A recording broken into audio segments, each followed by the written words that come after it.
वो मुझे हर रोज मैसेज करती रहती थी।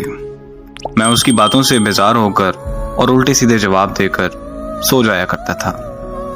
वो हमेशा मुझे कहती थी कि मुझे अल्लाह की अमान में दिया करो जब सोना हो या कहीं जाना हो, लेकिन मैं एक प्रैक्टिकल मर्द कभी उन चौंचलों को समझ ही नहीं सका। उस रात भी उसका मैसेज आया था, लेकिन मैं सो रहा था। वो चाह रही थी कि मैं उससे बात करूं। पता नहीं कैसी ढीठ हड्डी है, जान ही नहीं छोड़ती। जितना मर्जी धुतकार लो, हमेशा की तरह पीछे ही आ जाती है।